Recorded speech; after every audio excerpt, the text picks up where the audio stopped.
Well, I'd like to welcome you all tonight. Thank you for coming out in the bitter cold to this nice warm place. Tonight we have Sandra Champlain, who will be talking about her book, We Don't Die, A Skeptic's Discovery of Life After Death. And she does have some copies of her book and DVD, and actually a couple different CDs, one about chocolate. I'll tell you that story. Yes. Yeah.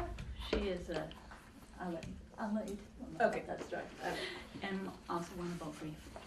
And I will let you know of a few upcoming programs that will be happening. December 9th, Monday, we'll be having Bob Halloran, who's a sports and news anchor for Channel 5. He'll be coming to talk about the book Impact Statement that he wrote. It's about Whitey Bulger and the family's statement about that. And he also wrote Irish Thunder, a book about Mickey Ward. So he'll be there on December 9th at 6 p.m. And then on December 16th, actually at Nichols Village, which everyone's welcome to go to, and this will be at 6:30 in the Cannon Hill Room. Diane DiNapoli will be talking about her book, The Great Penguin Rescue, and that's about the rescue of 40,000 penguins, which is the largest animal rescue ever done. And she was one of the main coordinators of this international rescue that happened off the coast of South Africa.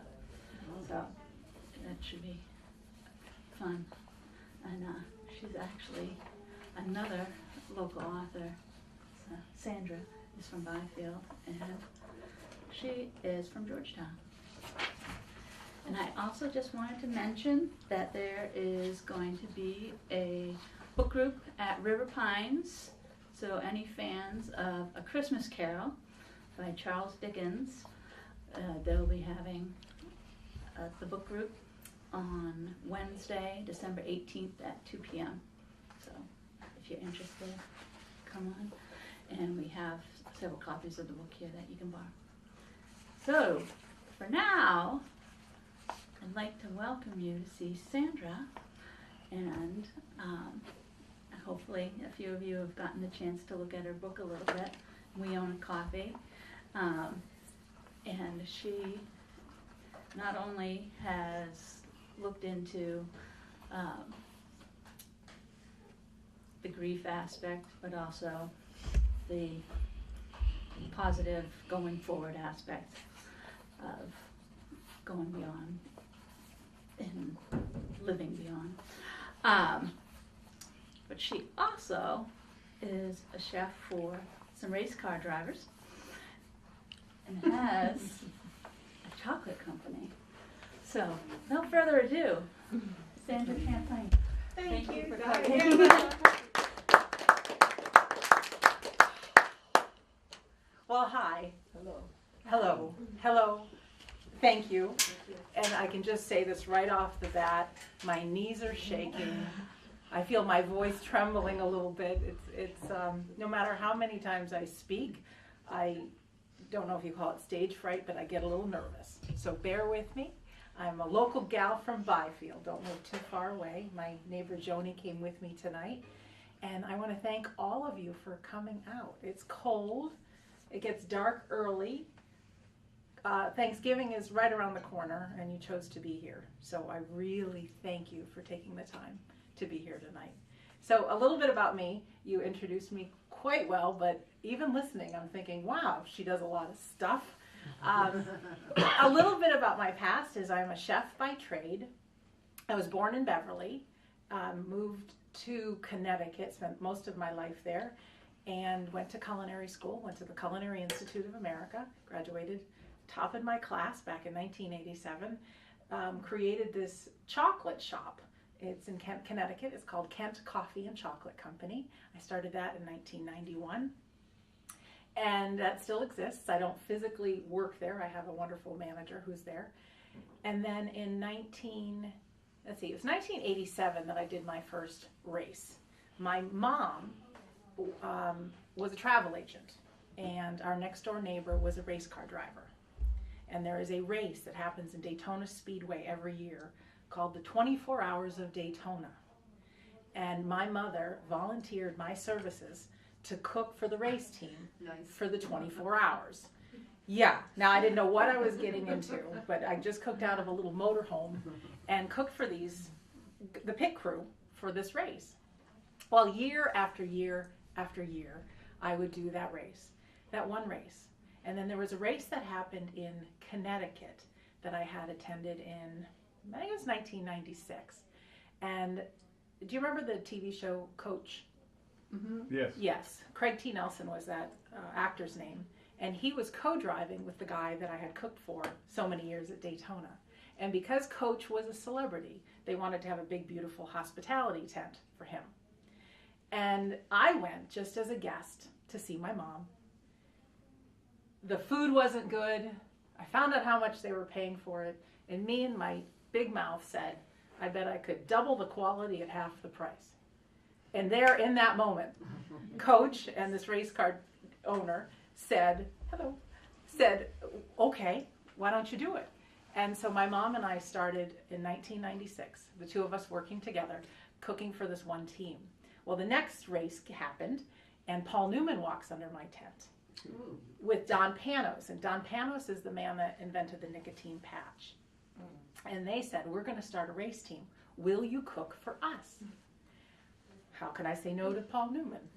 And in fact, I was a little starstruck because he went up to the buffet and he lifted up the Italian salad dressing and he says, I trust this is mine. And I said, no, it's Sandra's own, silly.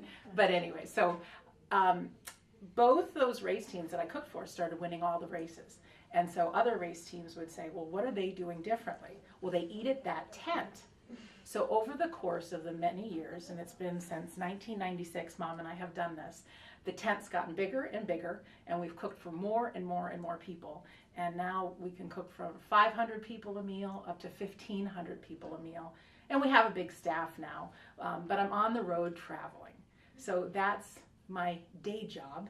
It's not glamorous. It's 16 to 18 hours a day. I got my hair pulled back with an apron on and knife in hand or spoon and working hard. So I just returned from Daytona a few days ago where we did an event cooking for the race teams. So that's that. But you're here to hear about my book. And why the heck did a chef write a book called We Don't Die? So I'm going to go back a little while. It was 1996, in fact, that I developed out of the blue, I think it was out of the blue, just this fear of dying. I was going through a phase in my life that heartaches, not really happy with my chocolate shop and my job overstressed. And have you ever had those times when you look up at the stars and you're looking into the vastness of the night and you just wonder, who are we and what is our life for?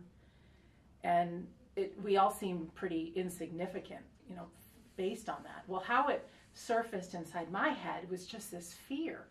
Now, I grew up Catholic and went every year to Catholic school, church on Sundays. That was my life, and we were taught faith. But when I developed this huge fear of dying, like what happens next? Faith wasn't enough. I wish it was, but it wasn't. So very secretly, I started this journey. And I first started with looking at my major world religions. Maybe somebody really knows, really has proof of what happens next. And I couldn't find it. And it was great because I did get to study a lot of the religions of the world.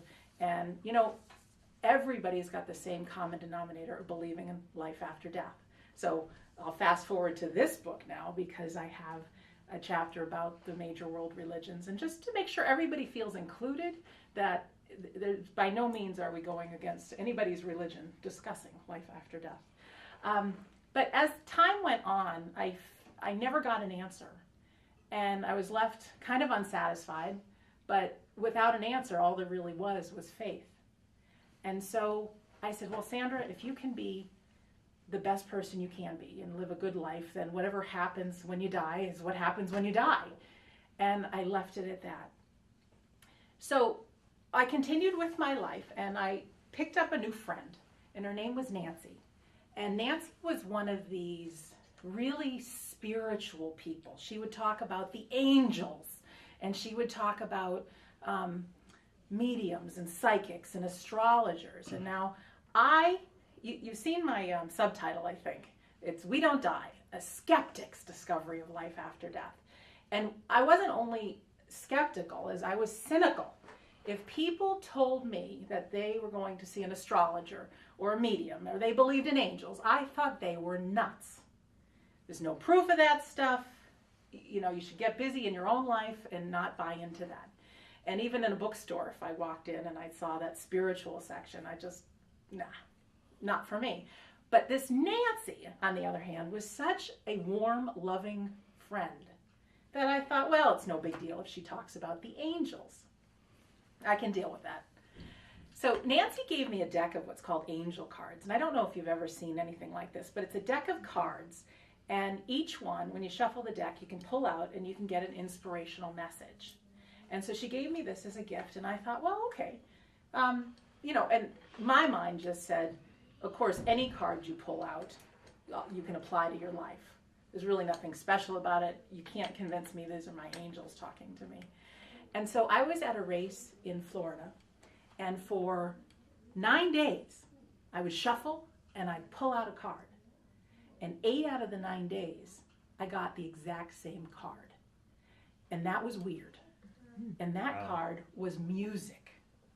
And the message from the angels, because there was a little book that came with it, is to leave music on in the background. That music is good for your soul. Listen to the words within the music, and there might be a message in there for you. So normally at work, I don't have the radio on. I put the radio on, and I started listening. And sure enough, as weird as it was, there were some songs that I thought, you know what? Yeah, I'm putting life in perspective and positive things that I needed to hear. And then something happened that I didn't expect. And I don't know, have you guys ever had the instance where you knew somebody was calling before they called and then the phone rang? Mm-hmm. Yeah. Okay, well, I started hearing a song in my head, and then it was played on the radio. Right. And then I thought, well, that's got to be my imagination. The DJ must have said it. That kept happening. And I was led to want to do some more research, very secretly, again, because I don't believe in this stuff. But who was this lady that created this deck of angel cards? And her name is Doreen Virtue. She was once a psychologist, and now she's the angel lady. Her story is very interesting.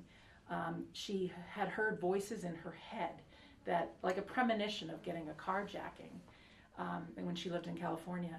And sure enough, everything she first saw in her mind happened to her in real life.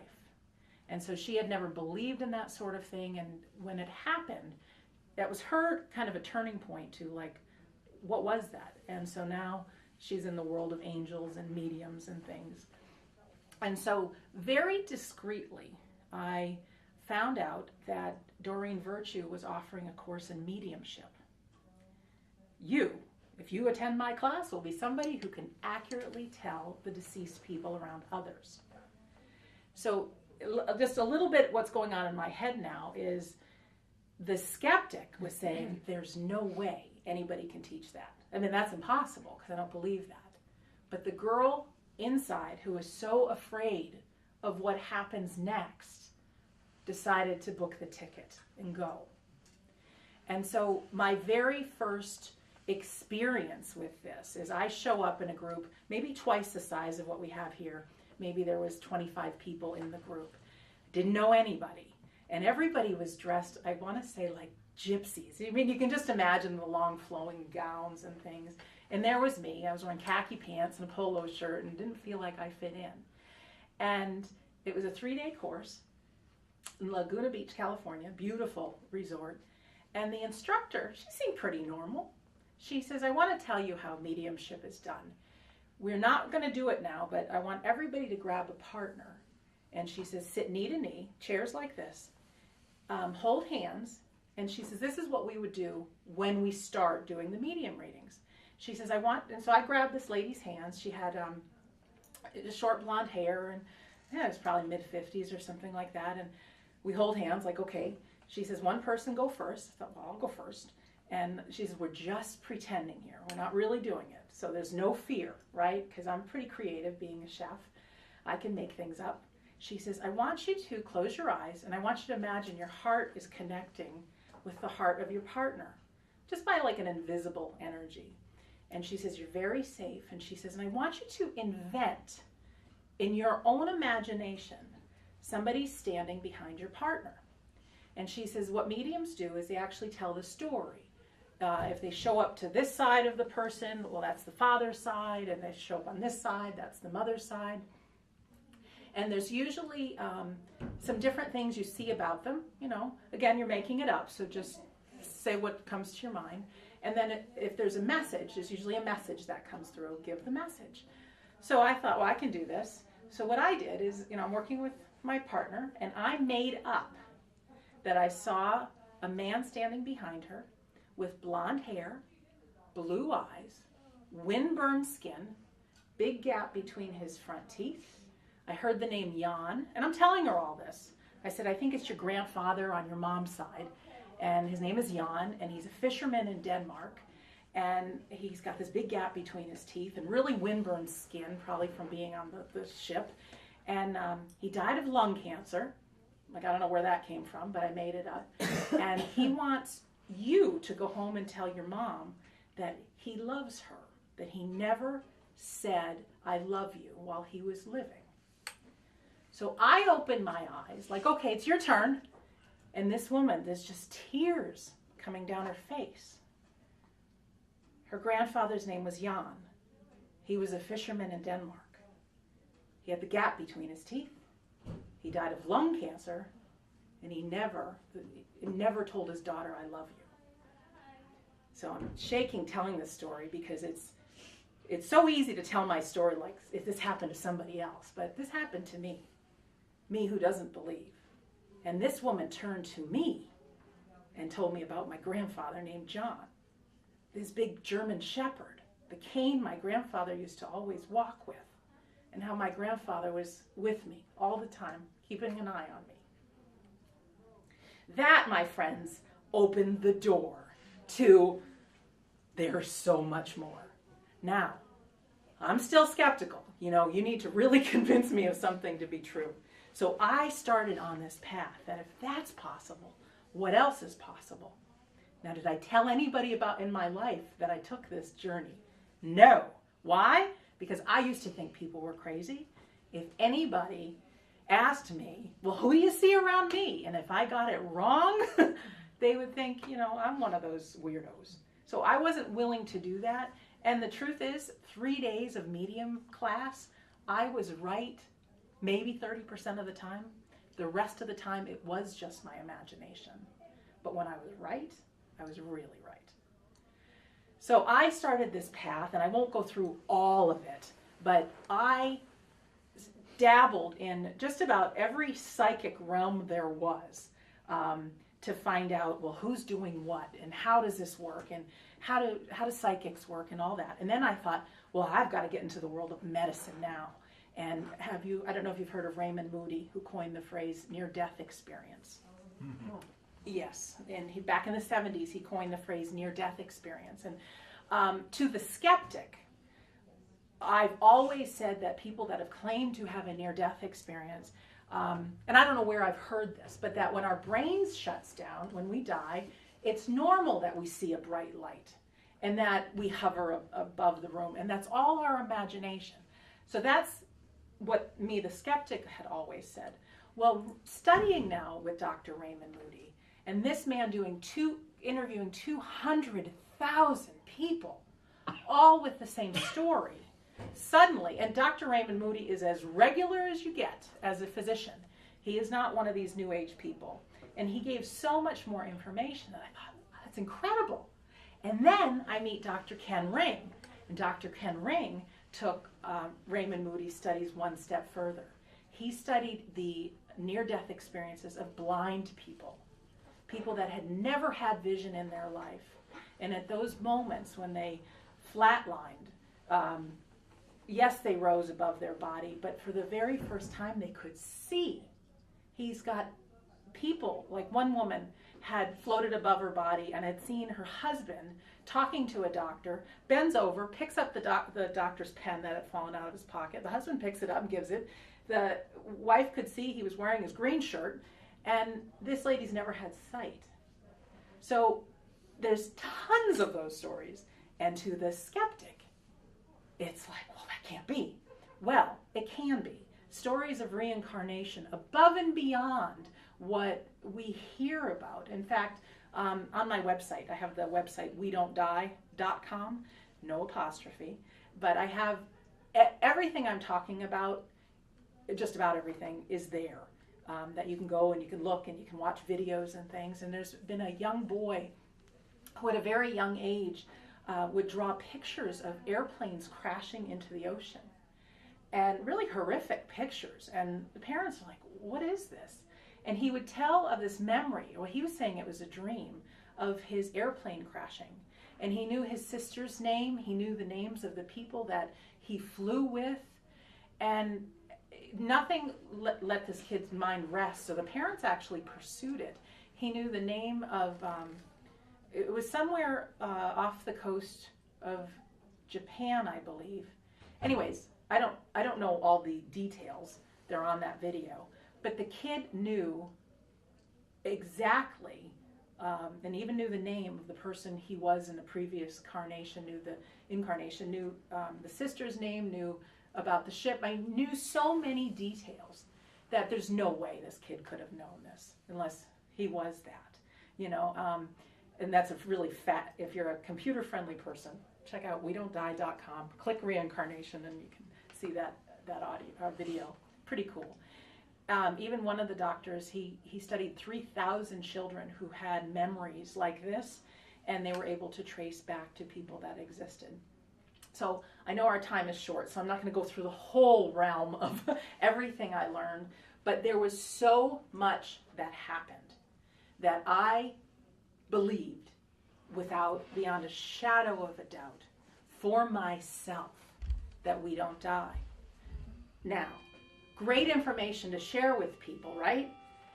This happened back in 2005. I got all my information. It is now 2013, and my book just came out in January. Why is that? Because I think, and you guys will probably agree, that within our minds we have this little voice that nonstop talks to us. It tells us things like we're not pretty enough, or we're not smart enough, or you gotta lose weight, or, you know, it's not our best champion for us. You know that little voice inside your head?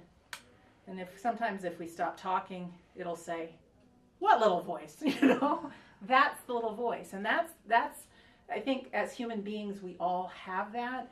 I very playfully talk about why I think we have that in my book, We Don't Die. I tell this story. I'm very playful, and hopefully you can tell that. And I'm a little nervous being here in front of you, but I am very playful. And I pose the question, you know, if we don't die, what the heck is life for, right? Why are we here? And so this is me, make believe, but I tell the story in the beginning of the book. Like, what if? You know, what if there is this place? We can call it heaven or the hereafter. We can imagine a place in the clouds. We can imagine a place where it's all good all of the time. You know, you snap your fingers and you can create a mansion or a waterfall or a hot fudge sundae or whatever. However, after years and years and years and years and years, the problem with all good all of the time is that it gets tremendously boring. You know, if you eat your favorite food, say it's, I don't know, what's your favorite food? Do you have one? Steak. Steak. Okay, so the first few times you have steak, it's like, oh, steak. But if you only get steak for eternity, steak can get boring, right? So this little soul is flying through heaven and still is looking for something new, something different, something interesting, doesn't find it. Until one day there's this line that's forming, and it's like a line at Disney World, you know, when Space Mountain first opened, or one of those great rides first opened, and everybody's jumping in line, and this little soul says to another soul, well, what is this for? Oh, haven't you heard? It's planet Earth. It's not boring there. We go to planet Earth. We get 5 senses. We get adventures. We get emotions. And we go there to learn. And the thing is, though, if we choose to go there, we're also given this little voice inside of our head that will convince us that we are a person of Earth. It will be talking to us the whole time. We will forget who we really are. And is it true? The only way we're going to find this out is when we go ourselves. But my thought is, given that we don't die, there must be a reason for this. There must be a reason for life. You know, the joy when we love. There's nothing worse than suffering. I don't know what the reason is for that. But I believe there's a reason for us being here. So let me tell you why I decided to come out and write We Don't Die. My dad, love of my life, in January 2010, I was down for a race in Daytona at the Speedway, and we got the call that Dad was rushed to the hospital. He had had a tumor break apart part of his spine. Cancer. It had been radiated, but it did enough damage that he was in the hospital. They gave him his last rites, and it was tremendously scary. Dad did not pass away then. My dad was a cool guy. He passed away when he was 74, but my dad had ridden his bicycle 5 times across the United States to raise money for charity. He's even up to, before he got sick, he would ride his bike 20 miles a day.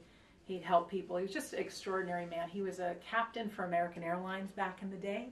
He flew airplanes. He was in the Air Force. He taught me how to fly airplanes, and I loved going upside down. You know, so I really loved my dad. And over the next 5 months, I decided to move from Byfield in with Dad and his girlfriend down in Daytona Beach. They needed help. Dad they called it a turtle shell, the shell just so he wouldn't move too much. He was hooked up to a pain pump. And this man who had so much energy and was so vibrant was now housebound and in a lot of pain and a lot of medications. And over the course of the month leading up to his death were like the best times for me being with my dad, because I got to actually, whether he was in the hospice or the hospital or the nursing home, I'd bring in movies and I tried to, you know, just be there with him. And I mean, I really love my dad. Very positive, awesome man. What I didn't anticipate happening was that I have 2 sisters and a brother. And have you heard about siblings that fight when a parent dies?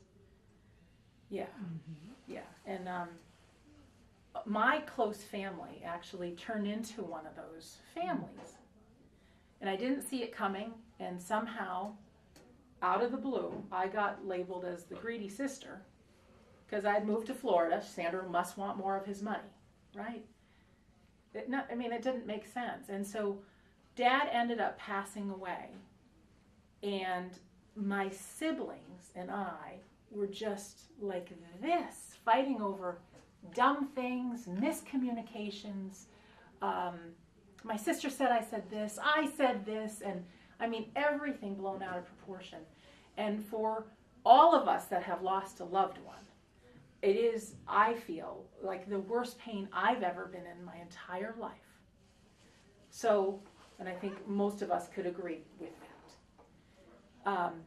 So to not only lose them, but now losing the relationships I had with my siblings. Tremendous fights, not getting to see my niece and nephew. So I think naturally got into a very depressed way, very sad.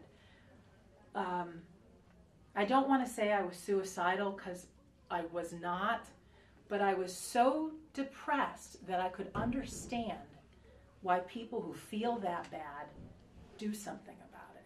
It was awful. And something in my head, you know, I've been this investigator on the life after death, and even that didn't make a difference at the time because there's so much pain involved in where I was feeling, is I decided to look up grief on the internet. Well, yeah, there's the 5 stages of grief, and yep, I felt anger, and I felt this, and I felt that, but it wasn't enough. Why would such normal, good-loving people turn into such monsters? In the course of my investigation, I found something that most people don't know about grief, is that grief impacts our brain. It impacts our brain chemistry. Like there's, say a healthy brain has 100% chemical production going on inside. When we lose somebody we love, our brains kind of go into shock and we lose some of this chemistry. You know, this is a poor comparison, but love is like an addiction. And if you think of somebody who is coming off a drug or an alcohol, and you can imagine that withdrawal process, it's pretty painful. Well, when we love somebody, I think it's even worse. So you don't have them, you're not getting the chemical fix. Our brain is going through a really tough time, trying to readjust to the new surroundings. And so when that's happening, yeah, there's the anger, yeah, there's the depression, there's the feelings of guilt, there's the feelings of, you know, we keep replaying some of the same thoughts in our mind over and over and over. There's where the numbness comes in, but there also what comes in is this whole world of the miscommunications and the arguments. A grieving brain does not store information like a regular brain does. And many of us have felt this. Sometimes you can't find your keys. You don't know if you had that conversation or did I just dream it. Our perception's off. Our communication center is off. And why this is important is because I clearly saw, like, oh, no wonder we fought. We're fighting over, like in our minds, you know, we think we're fighting over the same things, but we're not communicating. The more digging I did, I found out almost 50% of siblings come apart when a parent dies. 80% of couples, married couples, get divorced when a child dies. 90% of couples get divorced if one of them's diagnosed with an illness, like cancer or something like that. And there's over 1 million grief-related suicides a year. And so I thought, wow, if people knew what I know, maybe it could help someone. So I told you that I own this, did I tell you that I own this chocolate shop in Connecticut? Yeah. And I had, just to raise some extra money for the chocolate shop, I had created an audio called The Law of Chocolate, a very playful CD all about chocolate. Well, it hit me, if I know how to create a CD about chocolate, I bet I could create a CD about grief. So what I did, and I can even show it to you guys, is I created this. It's called How to Survive Grief. And I bought the domain name survivegrief.com. And for free, if anybody goes there, they can press play and they can listen to all the information I found out about grief. So I thought, you know what, I'm going to pay it forward. I'm going to do that for people. I made a few posts on the internet, on Facebook, because I belong to that. And something amazing happened. 3,000 people downloaded it within just a few months. People started emailing me that it took away their pain, that they understood what was going on in their minds, that it helped with relationships and communication, and they knew they were going to fight with their loved ones, so they were ready for it. And then the final thing is that people, and one man even looked me in the eyes, who said he was going to commit suicide because he was so depressed, and he listened to this and he realized what he was feeling was an impact of grief, and he took the steps to move on. And needless to say, he's still alive, he's engaged to a woman, and he's got life.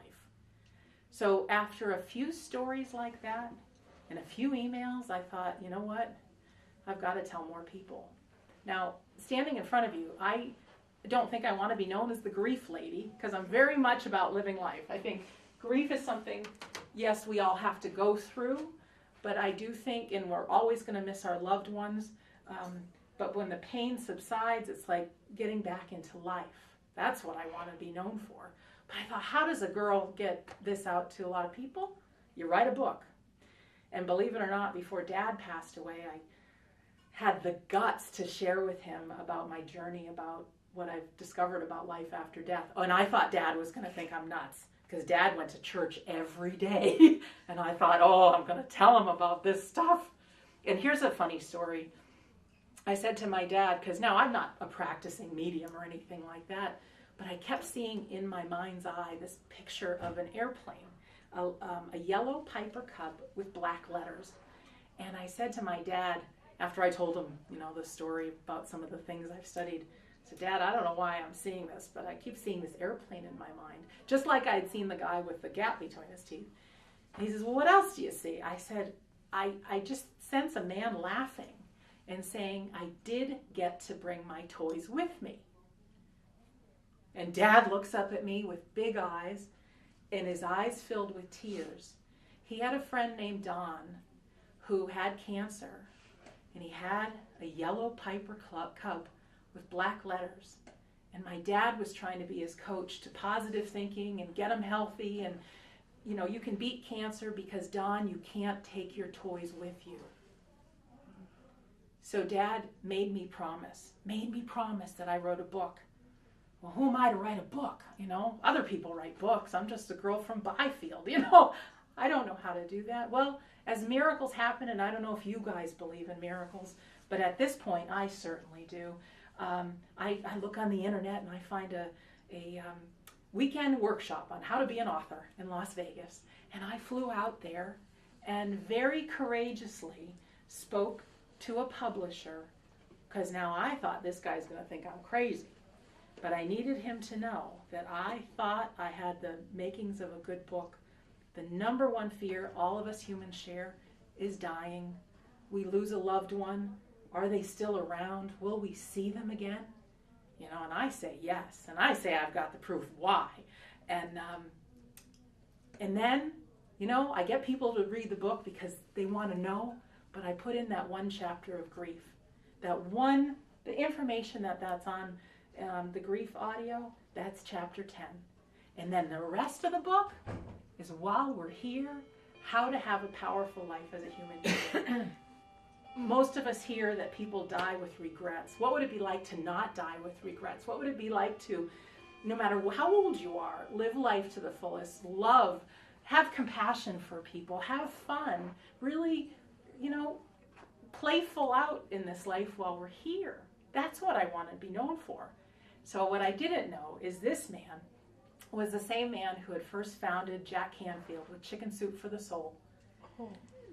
He was the one who founded Mitch Albom, who had a dream of writing a book so he could pay for his friend's medical care. Tuesdays with Maury was that book. There's a book out called The Notebook. This man, my publisher now, he founded him and several others. And he said if I could really write what I'm saying, he'd be interested. But he needed to see a few words. Have you written anything before, he said. And you know what I said? No. So here's what I did. I imagined somebody sitting right in front of me, and I started telling my story. And that's exactly how it reads. People are left wanting to email me saying, it's like you're my friend. I already know you. And that's the only way I knew to write. No big words. And what's happened is the publisher put this book on fast forward. Let's get it out as soon as possible. It came out in January, which is great. Amazon picked it up. Amazon picked it up in one of their promotions, and it got #1 grief book in both, 3 places, United States, Canada, and the UK. It's also in the motivational book category, and it got number 4, just under Dr. Phil with Sandra Champlain from Byfield. How's that happen? I don't know. But now, between the book and the grief audio, there's over 10,000 people that have gotten this message. There are emails coming in like you wouldn't believe. One lady, I was telling Diana before this, her kids gave Mom the book. Now, Dad had passed away, and Mom had locked herself in the house for 5 months. And they said, I don't think Mom will read this, but we're going to leave this here for her. Well, not only did she read it, she got her life back. This is your mom. Not my mom. This is a reader's mom. Yeah. Oh, my mom is so happy. I dedicate the book to her. She's my biggest champion. But anyway, so this lady's now out of the house. She's taking line dancing classes. She's out with her friends. She's living her life. It's like, oh, thank goodness. I cook for the race car drivers. One of them picked up the copy of the book, and he says, well, I'm going to buy this just because you wrote it, but I'm not really interested. I thought, no problem. Well, didn't he read it? He's ordered 3 cases. He says, this is the most motivating book I have ever read. Because like I said, it's not life after death book or grief book or motivational book. It's how to live life as a human being.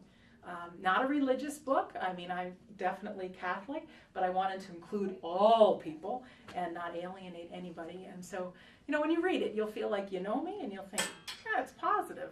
It really is. But for the stories alone, it's incredible. And one of the things, and this is something I want to leave with you all tonight. Now, it's holiday season, right? And I don't know if you're like me, but there's some loved ones that are no longer around. And it's tough. It can be very, very tough. And I want you to think, and this is going to just take a little stretch of the imagination a bit, but Albert Einstein had this quote, we can look at life like nothing is a miracle or everything is a miracle. Now that little voice that's inside of our head, it's always looking at the negative, and it's always telling us we're not enough. It very rarely sees the good in things. How often do we miss a sunset? And it might be right there in front of us because we're too busy thinking. And I started thinking, years ago, way before any of us were here, this earth just used to be rock and grass and dirt and trees and water. And somehow or another, we have all this stuff. We have steel, we have camera, we have... let's talk about the wireless internet. Well, where the heck is that? What is that? We have television signals, radio waves. We are, if we can pull ourselves out of that little voice, we are living in a very miraculous world. I don't know how many people have cell phones, but how the heck does that work, right? There's no wires. And 150 years ago, if you were to tell a human being that they would be driving in something called an automobile, and there's going to be a box inside your car that voices come out of, they would think you're crazy. There's no way. And that was their little voice. And here's something else. People often ask me, where do I think heaven is? Because, is it a place in the clouds? Is it here?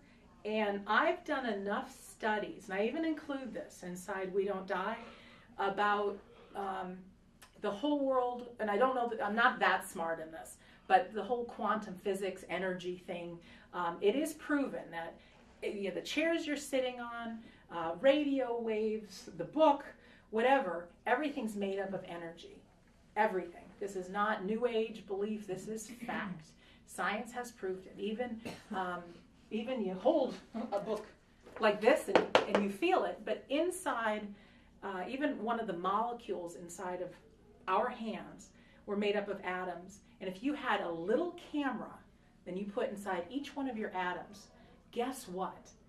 There wouldn't be anything in there except for vibrating energy.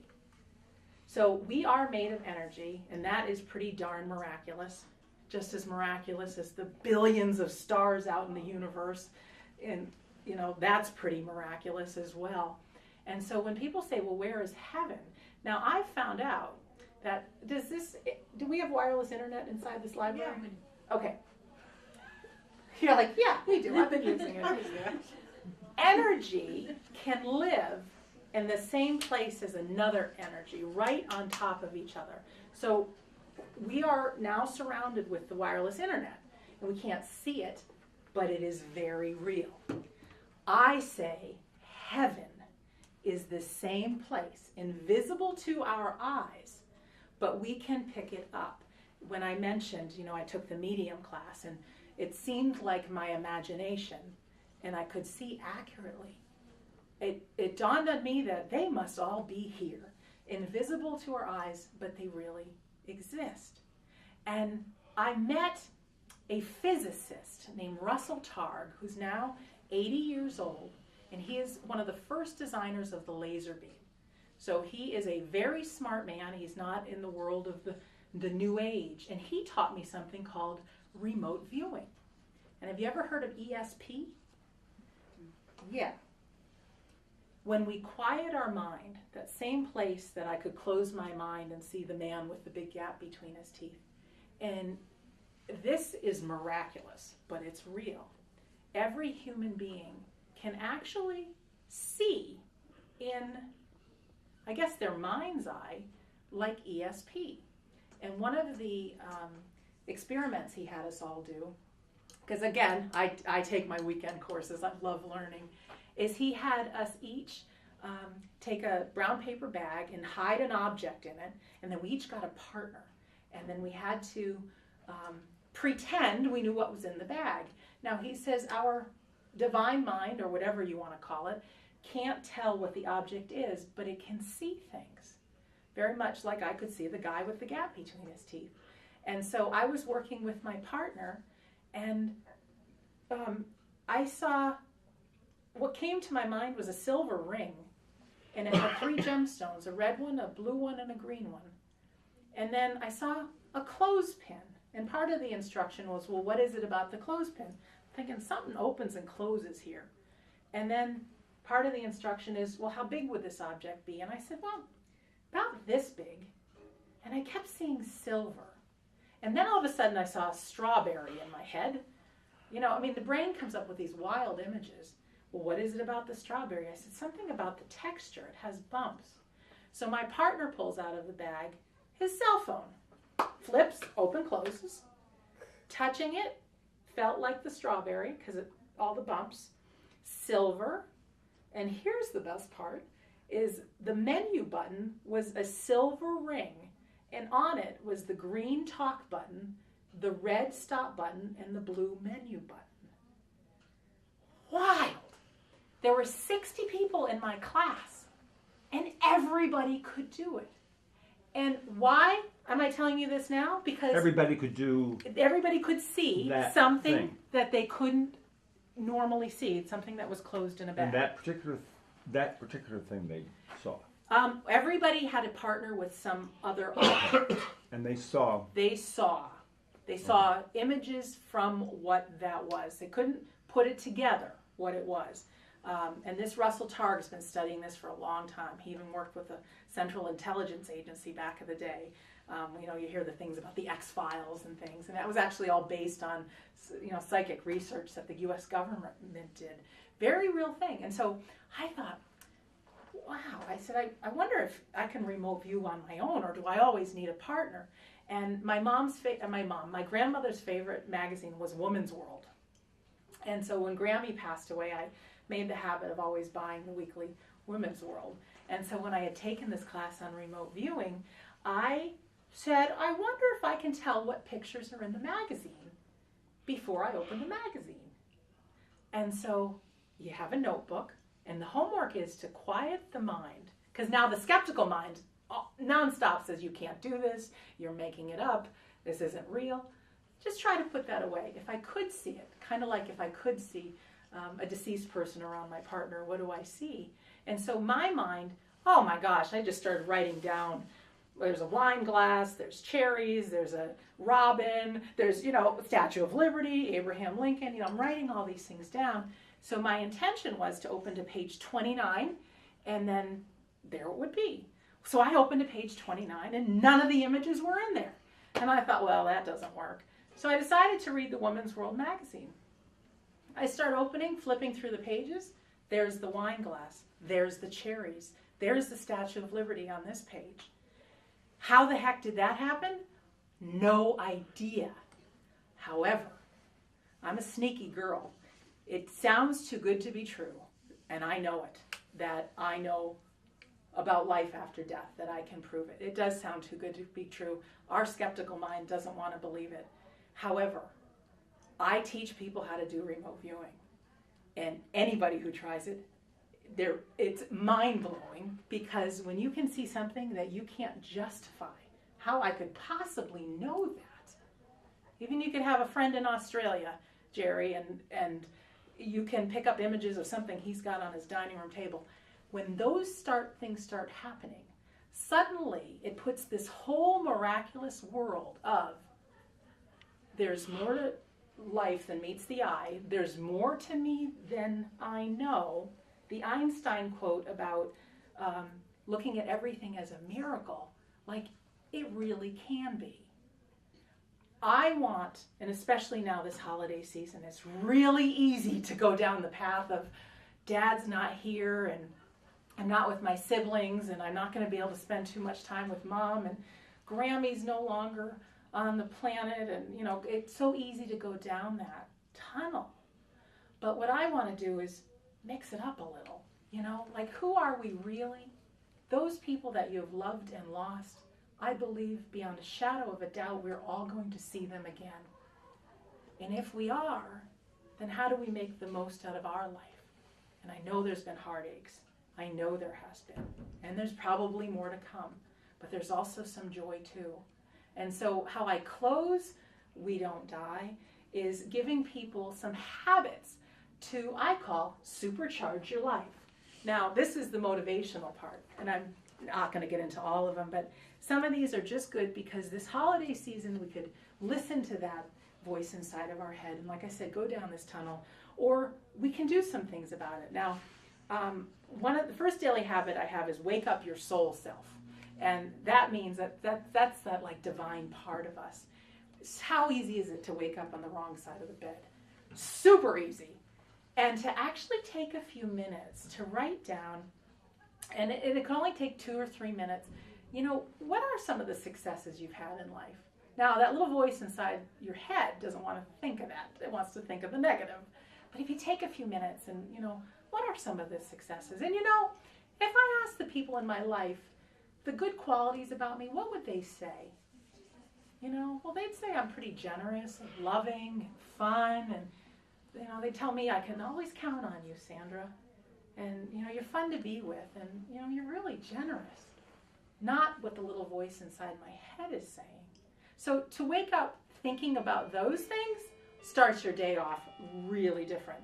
There's things about making a difference for another person. Have you ever done something for somebody else and you feel really good yourself?